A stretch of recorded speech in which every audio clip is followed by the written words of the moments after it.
తెలంగాణ ఆంధ్రప్రదేశ్ రాష్ట్రంలో జరుగుతున్నటువంటి కొన్ని రాజకీయ పరిణామాలని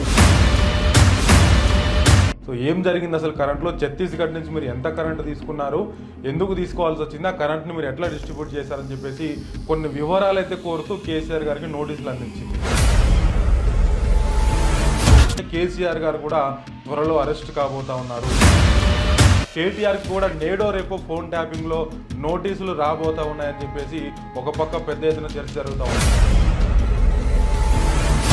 విద్యార్థులు కూడా నిన్న మొన్న ఉద్యోగాల విషయంలో కూడా కొంత గందరగోళమైనటువంటి పరిస్థితి కూడా మనం తెలంగాణ రాష్ట్రంలో ముఖ్యంగా చూస్తూ వస్తున్నాం. నారా చంద్రబాబు నాయుడు గారు ముఖ్యమంత్రిగా ప్రమాణ స్వీకారము. నారా చంద్రబాబు నాయుడు అనే నేను మాట్లాడదాం ఈ విషయాలన్నిటి పట్ల. నా ముందు మాట్లాడడానికి జై స్వరాజ్ పార్టీ జాతీయ అధ్యక్షులు కాసాని శ్రీనివాస్ గారు ఉన్నారు.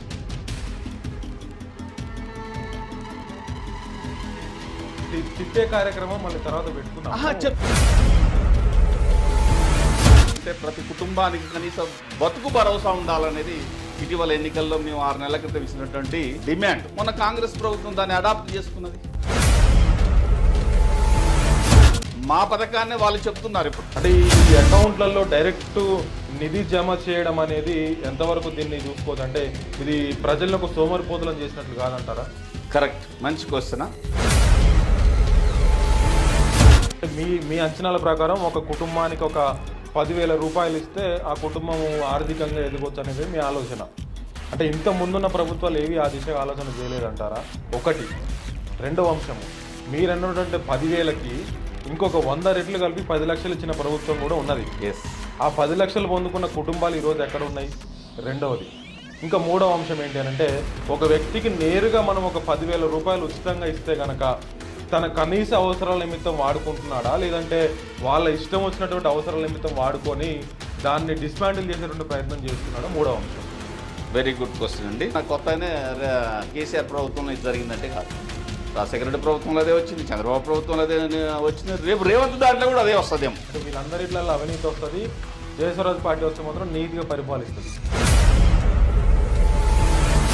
నిలదీయమంటున్నాం, గల్లా పట్టుకోమంటున్నాం. నేను మిమ్మల్ని స్టార్టింగ్లో ఇంట్రడ్యూస్ చేస్తూ మీ గురించి చెప్పిన కాసాని శ్రీనివాస్ గారు మన ముందు ఉన్నారని చెప్పిన. నేను కాసాని శ్రీనివాస్ గారు ఉన్నారని చెప్పిన. కాసాని శ్రీనివాస్ గారు నా ముందు ఉన్నారు అని చెప్పిన నేను. అవును.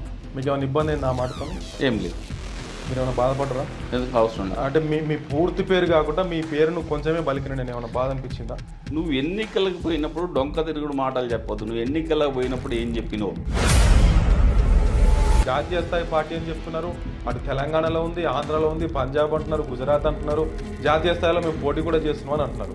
అంటే వాట్ ఆఫ్టర్ అంటే మీతోనే ఆగిపోబోతున్న పార్టీ, మీ తర్వాత ఏం జరగబోతుంది, మీ క్యాడర్కి మీరు ఇచ్చేటువంటి భరోసా కానీ సూచన సలహాలు ఏంటి చివరిగా? ఈ పార్టీ ఈ రోజుకు ఆగిపోదు.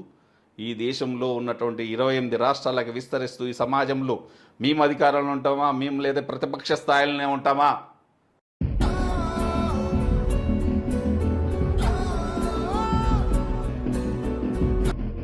Thank you so much Kasani Srinivas Goud గారు. థ్యాంక్ యూ ఉదయ్ గారు. ఓ అద్భుతమైనటువంటి క్వశ్చన్స్ చేసి సమాజానికి కావాల్సినటువంటి ఒక ఉన్నతమైనటువంటి ఆ సబ్జెక్టుని సమాజంలోకి తీసుకొచ్చడానికి ప్రయత్నం చేసినందుకు